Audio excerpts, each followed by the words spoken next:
Welcome in, guys. Welcome back to Arent and welcome into Sports Lounge Media.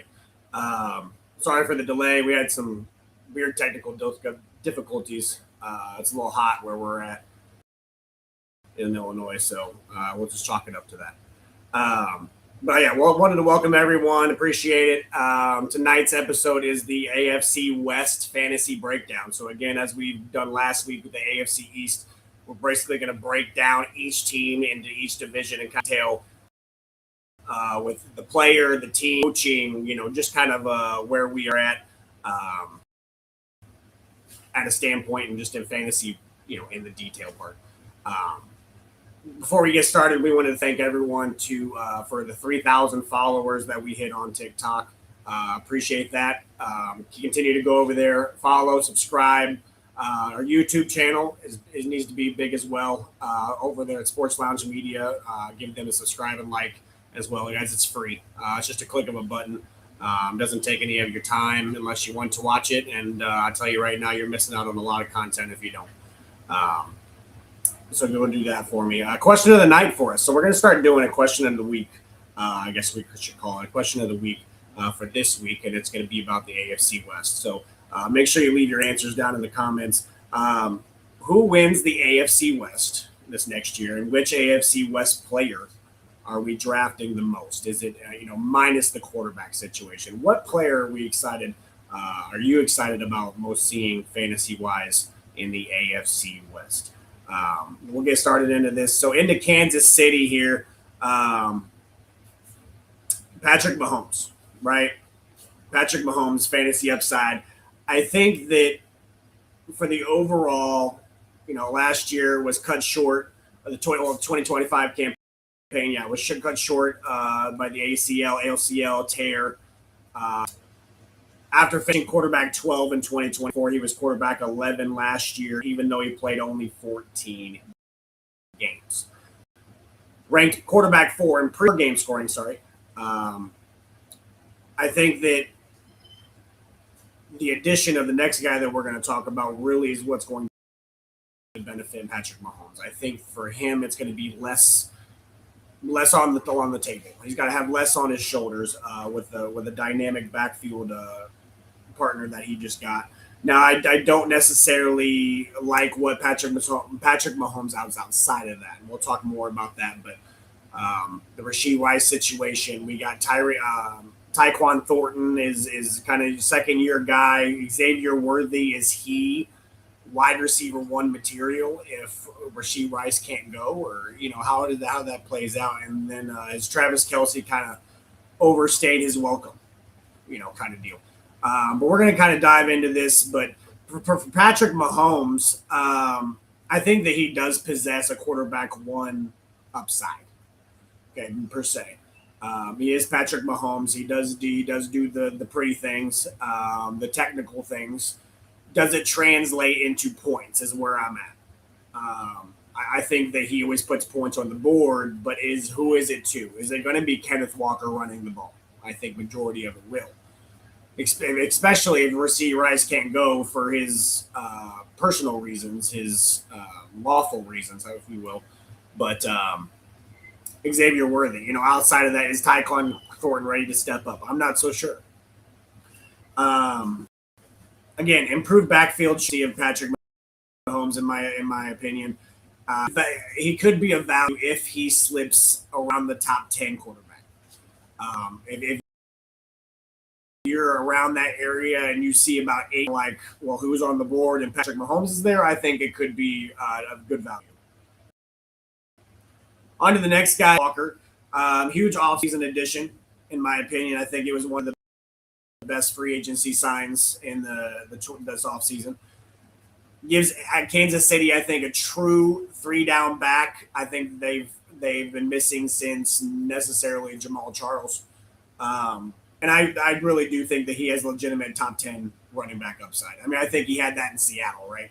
But I think he comes into now where he was a running back 22. Let's see here. I'm looking at his games. He didn't miss any games last year, which was promising. The snap percentage is a little low, right? Well, that's because he was splitting with Charbonnet. Here, I don't know if that necessarily happens. Okay, so you're going to start going to see if you look at 2025. I mean, the highest snap share that he had during the regular season was 63%, and it continued to be that in the postseason all the way to the Super Bowl. However, before that, I mean, it's as low as 35%, 44%. Obviously, him going to Kansas City, we're going to see that grow exponentially. I mean, that's going to be up to the 80-90 range. I really don't see anybody feeding into his count at all. So, I mean, for me, Kenneth Walker is very draftable. He's definitely on my radar, and it should be on yours as well. As for Rashee Rice here, so there's not much to go off for me, right? I like to go off of recent consistency and recent stats, right? But Rice has only played 12 games over the last 2 seasons, held back by the LCL tear in 2024 and then the suspension and concussion in 2025. I think he's been wide receiver 1 for fantasy when available. He's averaging almost 18 points per game in PPR leagues and 8.9 targets over those 12 games. Okay, prior to that, Rice had a big run to close out his 2023 rookie season, averaging 16.3 PPR points and an 8.5 target over his final 11 appearances, including the playoffs. Now, the big question is whether Rice can stay healthy and unsuspended, because that's not much doubt that he'll see a steady flow of pass usage from Mahomes. Okay? To that end, his ADP shot up in April when the NFL announced a conclusion to its investigation into the domestic violence accusations against Rice.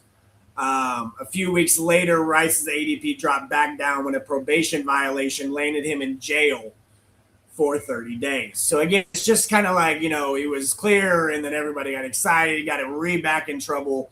It's just not a good thing for me. If I was a Rashee Rice owner, I think I'd be selling it the top price currently. And while the Chiefs don't expect the knee to be a problem for Rice's week 1 availability, there's still risk of leading to an NFL mandated suspension. So, again, all eyes will be on Rice this summer for additional news about his knee and or a suspension. Okay. Now, into who I think will be the wide receiver 1 this year for the majority of the point, Xavier Worthy. Worthy famously broke the combine record when he was a rookie, if you remember. Has raw speed, explosiveness, hasn't really translated to the frequent long gains in the NFL as we thought we would, right? So as a rookie, he at least scored 9 total touchdowns. 3 were rushing. Actually, I was surprised by that number in the regular season, and put up a 19-catch, 287-yard, 3 touchdowns across 3 playoff games. The strong finish to 2024 made him a top breakout candidate for 2025 with the extra hype due to Rashee Rice's 6-game suspension. I was one of those guys. Go figure that Worthy dislocated his shoulder on the 3rd snap of week 1. He came back in week 4 to put up 83 receiving yards and 38 rushing yards. Both marks proved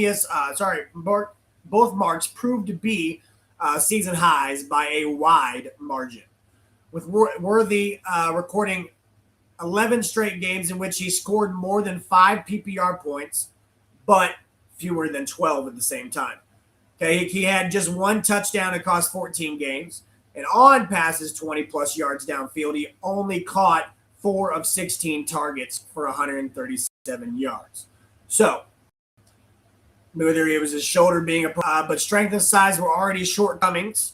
Okay, he's already only 61, 65. Perhaps ill-suited to take on a big-time volume. I do think that, him only being 23 years old definitely helps, and still seems to have organizational backing with not much else besides him and Rice on the depth chart as wide receivers. Now, do I think that Tyreek Hill joins the Kansas City Chiefs before the season starts? Absolutely. If I am Kansas City and I have Rashee Rice in the situation that I have him in, Tyreek Hill is an easy find. Tyreek Hill would love to pay with Patrick Mahomes again. May not be the cheapest one, but if you got the money, float it. Tyreek Hill to the Chiefs makes a lot of sense for me. Okay, he's going to play somewhere this year. I think it's going to either be the Chargers or the Chiefs, and I don't think the Chiefs want him to go to the Chargers. So, does that knock down Xavier Worthy a little bit? Absolutely. Yes. Okay. Speaking of knocking down a little bit, Travis Kelce. Okay. Travis Kelce mulled retirement for a second consecutive season before ultimately deciding to return for a 14th season with Kansas City. Okay, the 36-year-old no longer produces position-leading numbers, but he's at least remained serviceable for fantasy owners, finishing 2025 ranked fourth among tight ends in both receiving yards and targets. Okay, Kelce has averaged 886 yards, receiving yards over the past three campaigns after reaching 1,000 yards in each of the preceding 7 seasons. Meanwhile, his 13 touchdown receptions over the past 3 years are the lowest of any 3-year span of his career, if you exclude his one-game rookie campaign in 2013. Okay, despite that drop-off, Kelce has mostly kept his every down role while serving as the top alternative to Rashee Rice when the Chiefs wanted to throw a short pass, right? Which is often for Patrick Mahomes. Of course, KC's entire offense would face a major downgrade if Patrick Mahomes were to miss time at the beginning of the season. But things otherwise set up well for Kelce to maintain value, especially in PPR leagues. If you're getting an extra point, if you're getting a full point for a catch, Travis Kelce is getting 8 or 9 of those in a game. Now, it may be for 30, 40 yards, a touchdown here or there, but those 9 catches will add up for sure. Okay. That is it for the Chiefs. Let's get into here the Denver Broncos. Well, okay, sorry. A couple more things on the Chiefs here. So I got a sleeper, a bust candidate, and a bold prediction for each of these teams here. My sleeper, it could be Xavier Worthy, and I think that if Tyreek Hill were to sign here, I think that it would only benefit Xavier Worthy. He can learn from a veteran that, well, we thought that he was the next Tyreek Hill, right? So maybe he can learn a couple of things. But not only that, but if Worthy's not ready to be that wide receiver one, I mean, that's a lot of speed on the field. And I think that Worthy's will be the less targeted guy, the less focused, and on the defensive side. And I think he'll be able to sneak past a couple of defenders and hopefully catch some balls. So bust candidate, I do have Travis on based strictly on his ADP. Okay, I just don't like it. He's getting older. Last year, if that didn't tell you anything last year, I mean, it's just not. He's not where the top production should be nowadays. I think you're going to see teams or players like Isaiah Likely, Sam Laporta. These young tight ends that are coming on the league, I think, are going to start taking over. And like I said, the Kittle, the Kelce, the veteran guys, I think are going to try to not try, but they're going to have to take a step back. Bold prediction here for Kansas City is that the Kenneth Walker finishes as a top 8 fantasy running back. I think that's honestly pretty easy for him to get, considering the target share and the amount of offensive snap percentage that I think he's going to get. I think he's going to have a lot of opportunities, and I think that that's something that he necessarily didn't have in Seattle. Like I said, we went over it earlier. The highest was at 65%, and that was in the playoffs. The lowest was at like 33, almost 40%. So, I mean, it's just the amount. I mean, he's going to double that production. It's insane. If he maintains what he did last year, he would double that production in Kansas City with the amount of targets and amount of offensive snaps percentage that he's going to receive. Now on to the Denver Broncos. Okay, the biggest story here, can Bo Nix make the leap into fantasy stardom.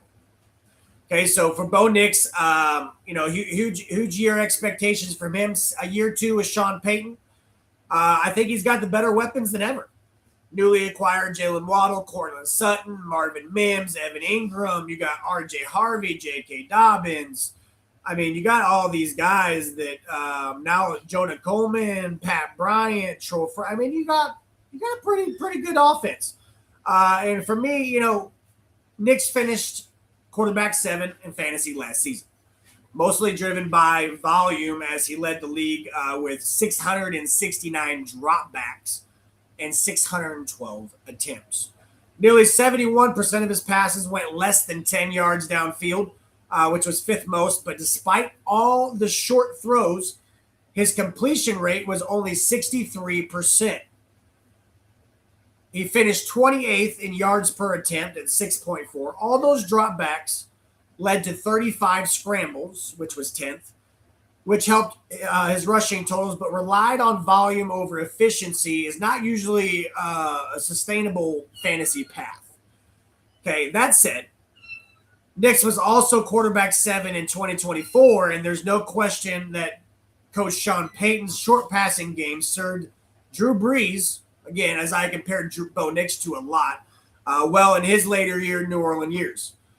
Perhaps Jalen Waddle, for whom the Broncos traded a first-round pick, can help Nix stretch the field despite his average arm strength, in my opinion. I think that is one of Bo Nix's definite weaknesses. I don't think he has that arm strength that Josh Allen, shoot me till I'm dead, but Jalen Hurts has. Trevor Lawrence, I would throw in there. I just don't think that Bo Nix has that cannon that he can rely on. Cortland Sutton, form a rock solid wide receiver duo again with Troy Franklin, Pratt Bryant, and Marvin Mims competing for the number 3 role and providing the strong depth behind that. I think Nix is expected to be healthy for week 1 after breaking an ankle in the divisional playoffs, but is closely monitored as even minor physical limitations could be worrisome for a quarterback whose fantasy value has relied on taking a huge number of dropbacks. Again, some of these turn into rushing stats as well. When he's taking these dropbacks, 35 scrambles, which was 10th in the league, that could go down perhaps on the ankle injury. Now, big into Waddle on the big off-season acquisition here. Waddle caught 104 passes as a rookie and had 1,356 yards in year 2, seemingly taking the conversational path to stardom after being drafted 6th overall in 2021 by the Dolphins. It hasn't worked out that way. I think with Tyreek Hill emerging as that runaway number 1 option from Miami. Waddle now gets a third act in his career, joining forces with Sean Payton and Bo Nix in a Denver offense that has a solid wide receiver depth, as we just went over. But no one has a dominant force. Like, I don't even think last year Cortland Sutton just wasn't that guy, right? Payton presumably thinks that Waddles can be that guy, as he said, given that Denver gave up the 30th overall pick to acquire the 27-year-old wideout.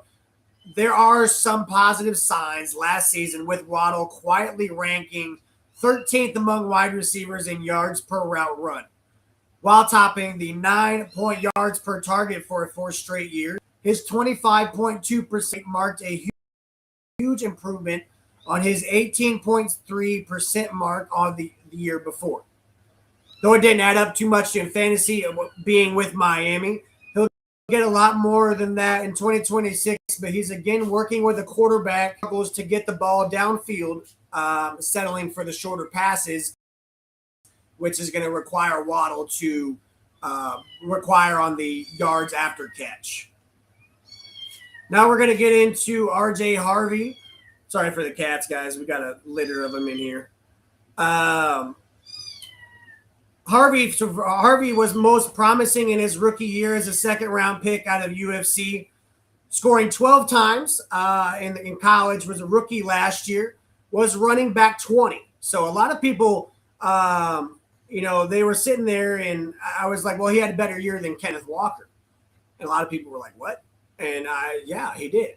And he was ranked too high, two spots higher than Kenneth Walker, and had some promising numbers. And he had a low snap percentage in the beginning, ramped up after week 11. So he went from in the 20s and 30s all the way to 61% snap percentage in week 11 against Kansas City. After that, he saw 68, 68, 59, 65 until he didn't play the last week. So, I just think that in the playoffs was even 53, 63. So I think that RJ Harvey is for me is definitely should be the lead guy, right? I mean, we can get into another guy here, J.K. Dobbins. I think that, definitely missed some time last year.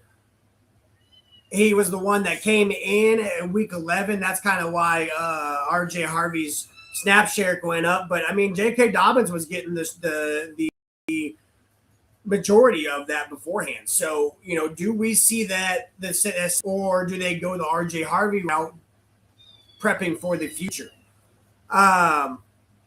We can cover Cortland Sutton here for a second. Sutton is coming off 3 straight seasons with 12 plus PPR points per game and 16 plus games played. But his 2025 campaign was 74 catches for 1,000 yards and touchdowns on 124 targets. Deployment on the heels of a huge finish to 2024. Okay, while still worst fantasy leagues last year, Sutton wasn't a true difference maker. 20th among wide receivers, 12.8 PPR points per game. It was down from 14.3 in 2024. Now, entering his age now 30 season, faces increased target competition after Denver traded for Waddle. The Broncos also have a strong depth at wide receiver that we have talked about, expected to compete for the 3rd and 4th spots. Now, Sutton still profiles as the top red zone threat, in my opinion, and thus a beneficiary if Sean Payton's vision for the offense works out. The concern for fantasy, besides age-related decline, is that 2026 offense entitles fewer targets for Sutton outside of the red zone. So I think that they're going to feature Waddle a little bit more. I think Ingram is going to get thrown in there in year 2. Harvey's a great pass catcher out of the backfield. I just think that he has a lot more target competition now than he did last year. So I think that could definitely affect what we're talking about. Now, for Jonah Coleman, we can talk on him for a second. Dude's built like a fire hydrant, 5'8", 220.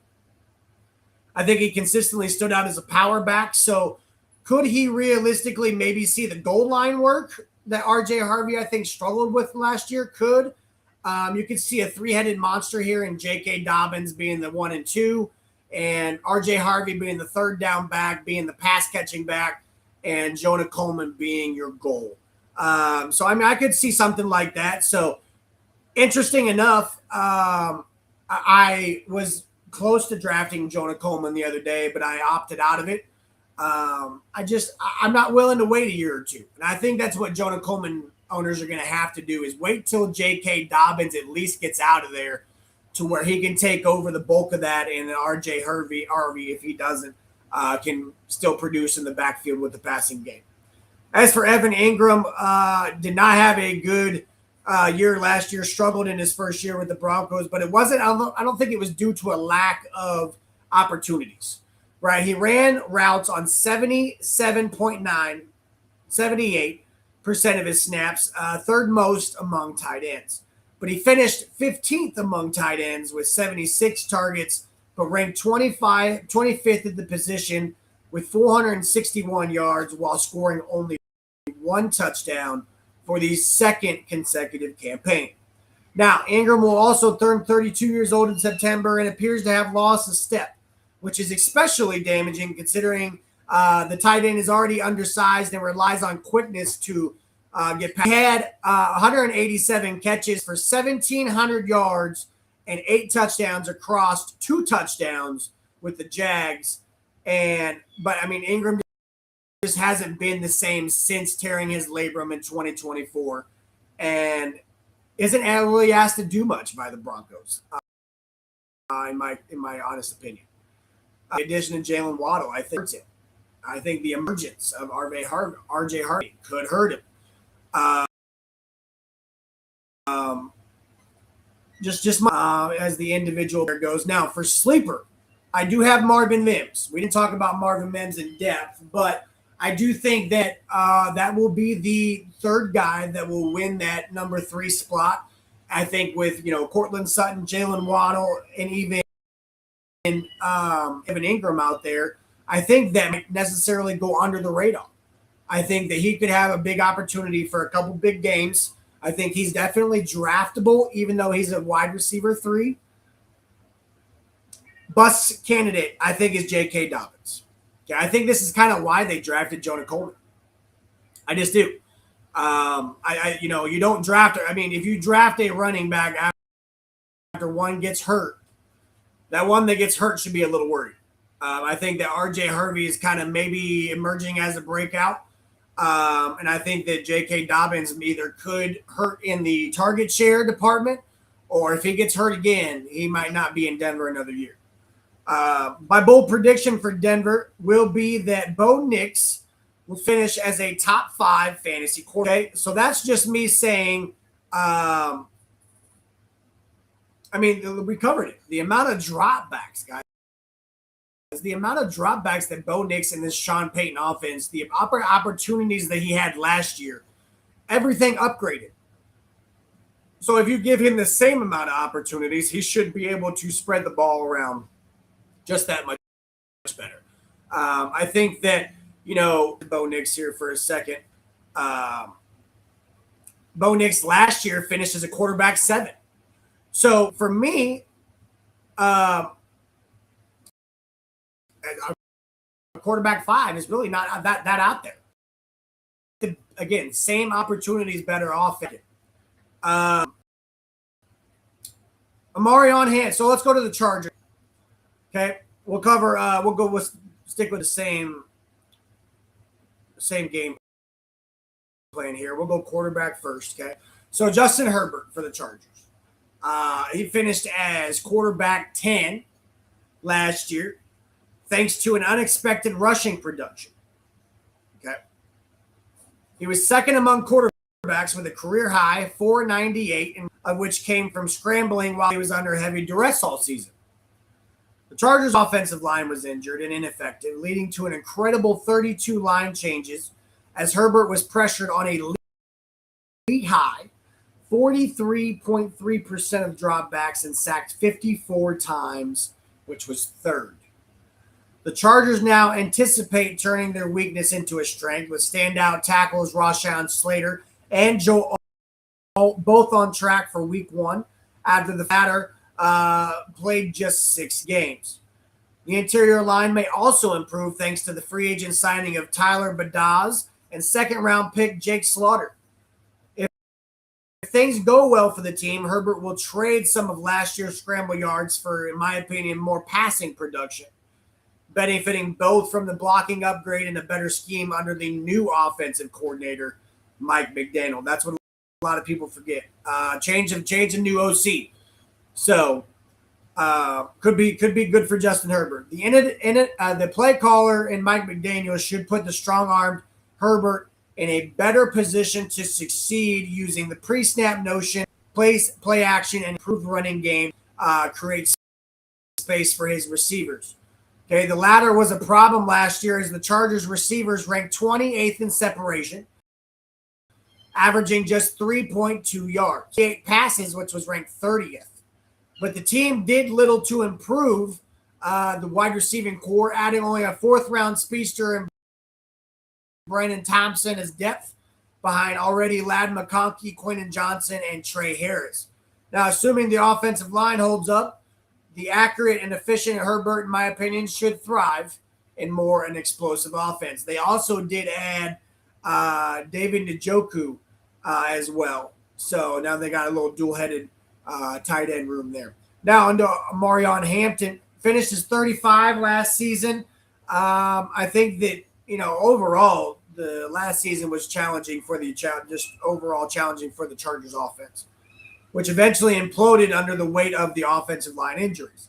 Okay, that weight fell hard on the backfield. Yet Hampton still demonstrated clear promise and major fantasy upside, 4.4 yards per carry, and scoring 5 touchdowns in 9 games. Now, at his size, Hampton has all the tools to project at as a high-volume workhorse, including as a pass catcher. In North Carolina, he dominated back-to-back 1,500-yard rushing seasons and then posted strong numbers at the Combine. Chargers coach Jim Harbaugh spoke glowingly on Hampton after last season, said that he was really validated his zeal that he had with only injuries stopping Hampton from making a real charge at Rookie of the Year honors, which I do agree with. Okay, a fracture in his left ankle cost Hampton 8 games. And then later, a right ankle sprain cost him 1 full game and nearly all of another.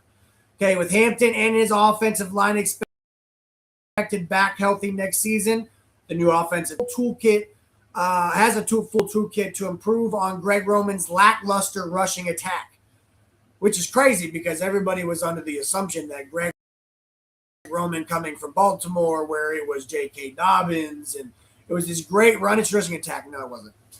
The Chargers did sign Keaton Mitchell, another Baltimore guy, showing some intention to use a backup running back, but he hasn't even taken over 70 touches in an NFL season, so I'm not worried about him necessarily cutting into Hampton's time. Now, for the wide receiver department, Ladd McConkey, I think that he largely seems to be evading the blame for his sophomore slump. After the 2025 Chargers offense was torpedoed on the offensive line injuries, that's probably fair considering McConkey averaged 13.9 points per game and 8 targets over his first 10 games, combining strong value with passable efficiency, despite ceding a lot of the slot work to the Keenan Allen.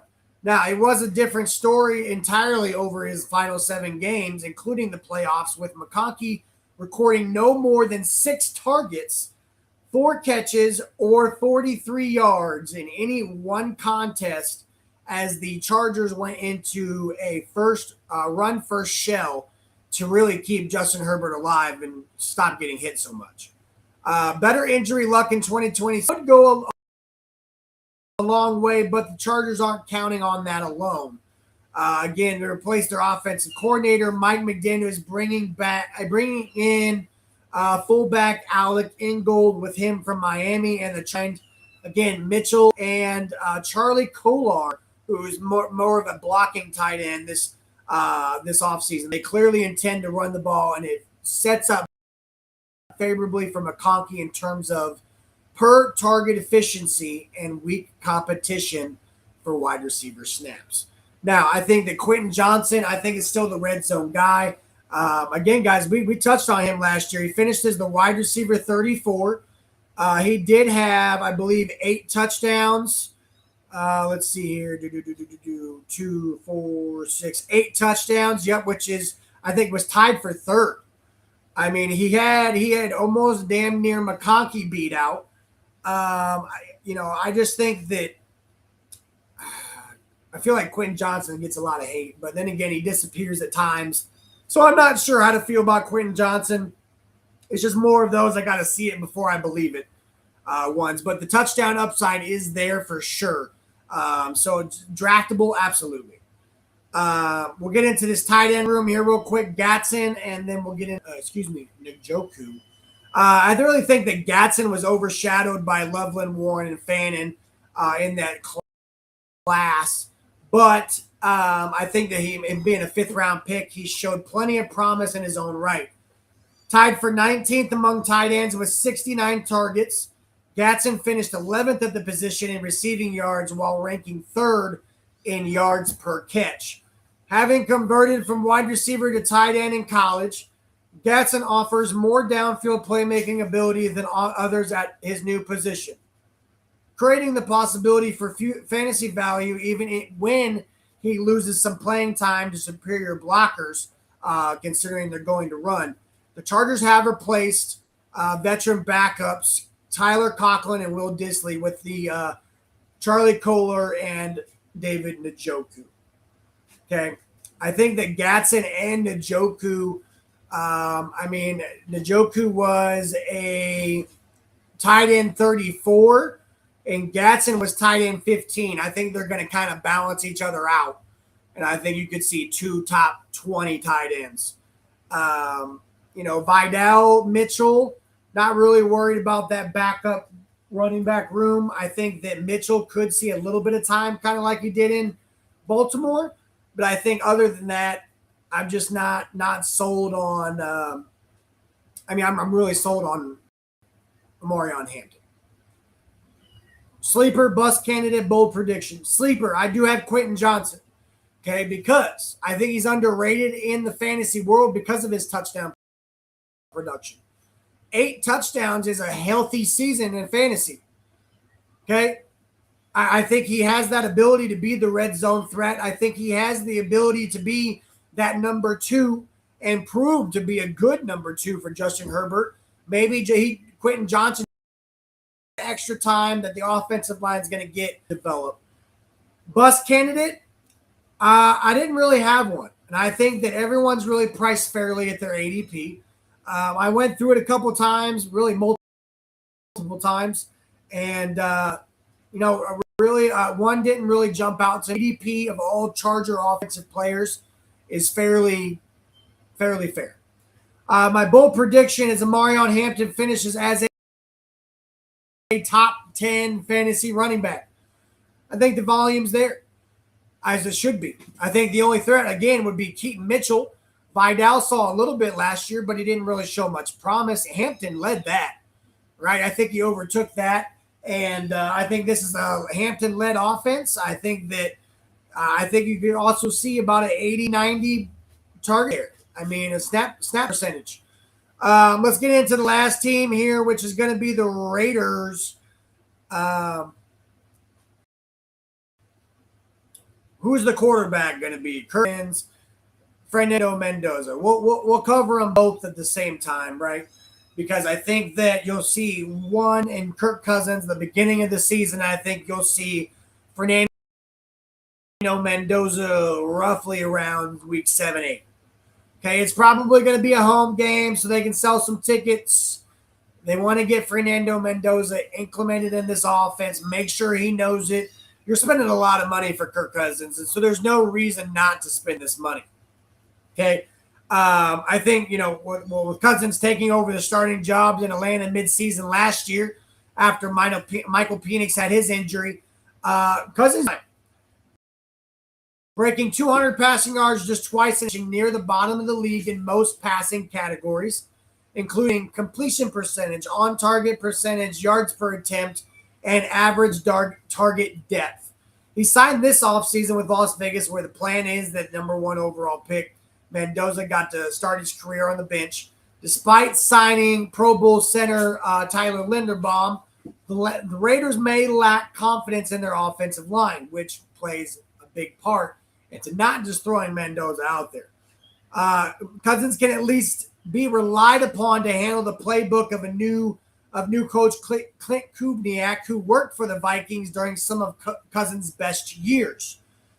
Outside of running back Ashton Genty and tight end Brock Bowers, the skill position talent in Las Vegas is lacking. So it won't be easy for Cousins or Mendoza to put up big passing numbers. But with no rushing stats, Mendoza may have a little. But with no rushing stats for Cousins to prop up his fantasy scoring, Cousins looks like nothing more than a short-term, low-end quarterback 2, keeping the seat warm for Mendoza for an unknown length of time. Now, we'll get into the big star here. We'll go ahead and throw out the tight end first. Brock Bowers. Last year, finished as tight end 11, and honestly, I think that's the lowest you'll ever see in his career. Knee injury sustained in week 1 throughout the season, preventing him from building on his historic 2024 rookie campaign. He suited up for 12 games and mustered a respectable 64 catches, 680 yards, and 7 touchdowns on just 86 targets. But Bowers' averages dipped by 1.3 catches and 13.5 receiving yards per game compared to 2024, when he had the most receiving yards, which was near 1,200 by a rookie tight end, and the most receptions in any position. The 2024 first start has come despite subpar quarterback play, and the Raiders' ceiling under center is now substantially higher with the additions of 2026 first overall pick Fernando Mendoza. So basically, we hope that they can contain and develop this relationship with Mendoza, Bowers, have that generation where they want to stick around, they want to play with each other, right? I think if he's able to put up solid numbers with the likes of Gardner Minshew, Aiden O'Connell, Desmond Ridder, Geno Smith, I think he can do it with Cousins and Mendoza. I think Trey McBride will be the first tight end off the board in the majority of fantasy drafts, but Bowers hasn't been too far behind in pre-game fantasy production since entering the league. The Raiders' offseason improvements to their quarterback room and offensive line could be the spark that allows Bowers to overtake McBride for the tight end 1 conversation. Now for Genty. Okay. For his rookie season, the 2025 collapse was nothing less than spectacular for the Raiders, failing memorably on the field while dysfunction ran rampant through the team. Genty couldn't have stopped the implosion set in motion by the Pete Carroll regimen, and any takeaways about Genty's abilities are probably best postponed until we see what he can do in a real NFL offense. No true guarantees. There is a sound basis to believe that the hiring of new coach Clint Kubiak will unleash Genty right away. Kubiak shows unique insight as offensive coordinator for the last 2 years, especially in terms of breaking down the cover 2 paradigm with a committed muscular ground game. I think he was phenomenal over there in Seattle with his running game, and I'm excited to see what he can do in the Raiders. Kubiak correctly sees the ground games as the means of dictating terms to the defense, and with Genty's loud talent, there could be explosive results right away. Now they did draft Mike Washington. I don't necessarily see him cutting into too much, but Genty's definitely the bigger talent, whether he was just drafted or not. Genty is by far the bigger talent. Who do we think is going to be wide receiver 1? That's the big question. Jalen Naylor, who's a new Raider after coming over from the Vikings. Jack Beck, who's on year 2. And Trey Tucker, who is on year 3. Okay. So Jalen Naylor, let's go over him first. Solid work as the number 3 wide receiver in Minnesota. But that begs the question of what he might do with a larger. We won't have to wait long to an answer with that, with Naylor now joining the wide receiver needy Raiders on a 3-year, $35 million contract, $18 million guaranteed at signing. That's perhaps closer to wide receiver 3 money than wide receiver 2 money in the current market. But nonetheless, Naylor finds himself in the mix for a top 2 spot on the weak depth chart. A 2022 6th-round pick, he didn't play much his first 2 seasons before putting up 28 catches, 400 yards, and 6 touchdowns in 2024, and then 29, 404 in 2025. Naylor ran a mere 4.540 at his combine, but nonetheless, became really none of his on-field speed in Minnesota. Roles behind Jordan Addison. Now he's got a bigger role as maybe the wide receiver 1 in Las Vegas. Jack Beck, okay, broke out late in his college career with TCU, having 1,000 yards in 2024. Drafted in 2025, the pick was perhaps considered a modest reach, offered potential for a possession role at the next level. But I just think that he has potential, and we'll talk about a little bit maybe about it later. But for me, he could be the potential breakout for the Raiders. Now, Michael Mayer, much of a bigger role than he ever has. I just think that that's pretty much written in stone. Now, for Trey Tucker, I think also has a great opportunity to be the number one, being here. He's been here the longest. Okay, Trey Tucker technically has improved his fantasy production from each passing season, but that was only of the case last year because he had 3 touchdowns and 149 yards from scrimmage in a single game in week 3. It was the first 100-yard receiving game of his 3-year career, 50 games and 32 starts. And then he top even receiving yards in 14 appearances.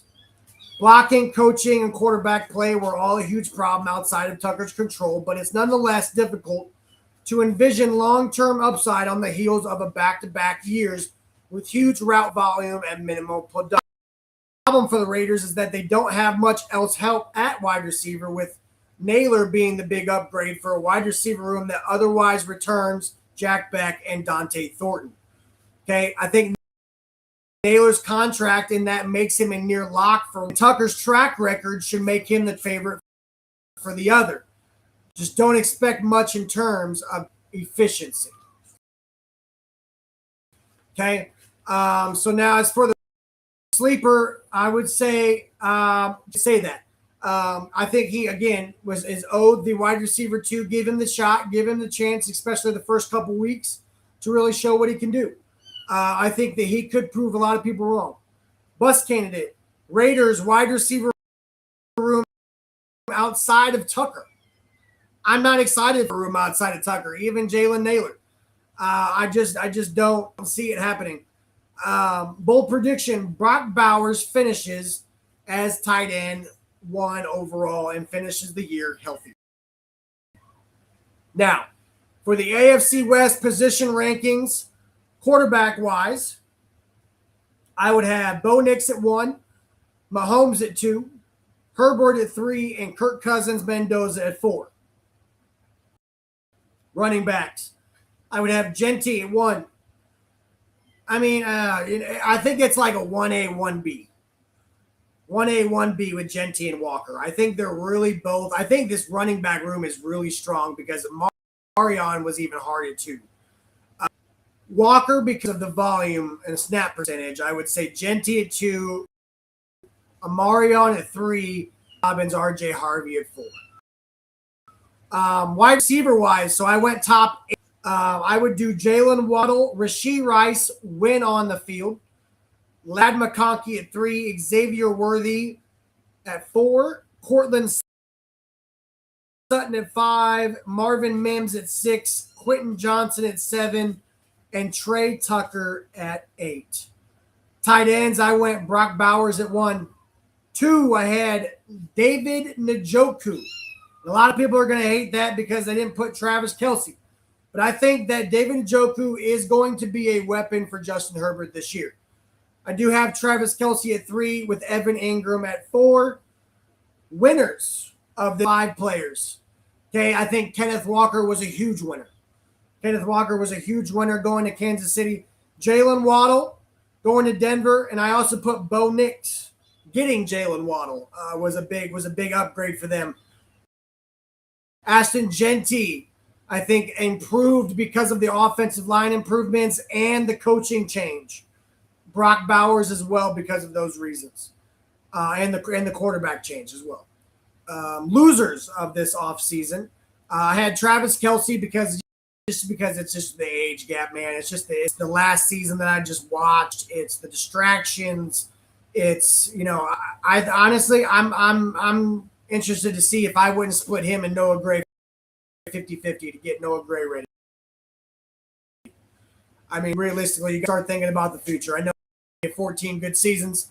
but you got to have something. Okay, J.K. Dobbins, I think, was the loser, not only because of Jonah Coleman, but because of the emergence of R.J. Harvey and the addition of Jalen Waddle. Definitely says something about the plan. Cortland Sutton on that side of that too, just because of the target competition with Waddle. Quentin Johnson, I do have the loser of the offseason only because I think he has a must-prove-it year. MVP of the division outside of quarterbacks, I'm going to say Jalen Waddle. Fantasy season out of everybody. Biggest breakout, I'm going to say Kenneth Walker Jr. or Kenneth Walker III.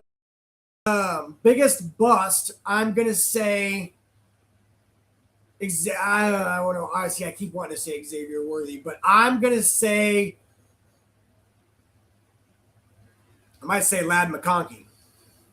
Not necessarily a bust, but just a disappointment in the fact that he may not. I need to see it before I believe it. Last year was rough. Best rookie, I'm gonna say rookie wise, obviously Fernando Mendoza. Best dynasty asset. So if you're in a dynasty league, I think obviously outside of Fernando Mendoza, I think that the running backs aren't bad. Emmett Johnson for Kansas City. I don't think that Jonah Coleman is a bad buy. Best value pick, potentially it could be Mahomes. I mean, like I said, if you see 8 quarterbacks go and Mahomes is still on that board, I'd grab Mahomes myself. One player I'm avoiding, I think I'm going to avoid Cortland Sutton this year. I really do think that Mims, Waddle, and then the mix of Waddle, Mims, and Harvey, I think really are going to take a toll on Sutton. Maybe even Evan Ingram I would throw in there before Sutton. But one player I'm overdrafting.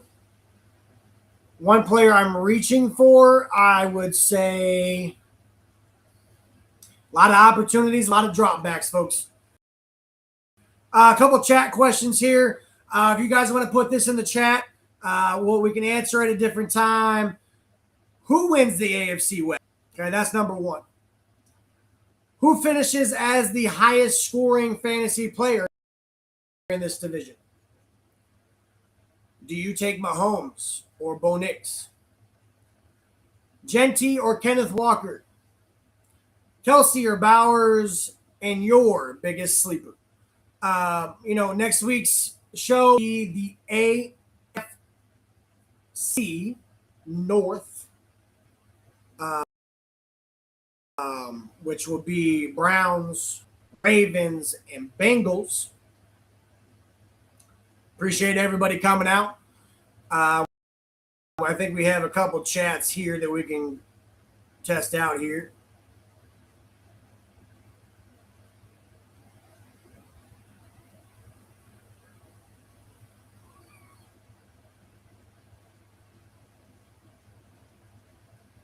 I just think it's a bunch of spam.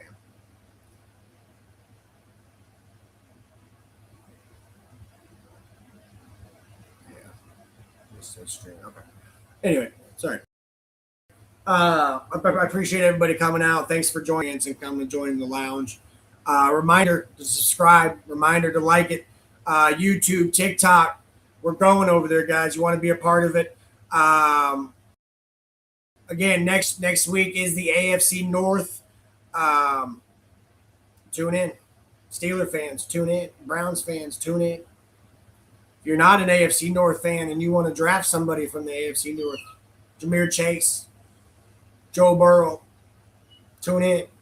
We're going to get into it. We're going to go into it pretty in depth, and we're enjoying doing this little division thing. It was a big hit last year, so we had to use. Got a lot of following from it. So, we like going in depth in things and in the detail, and again, we appreciate the following. We appreciate the continued support. Every Wednesday at 6 p.m., guys. We appreciate it, and we will see you next week.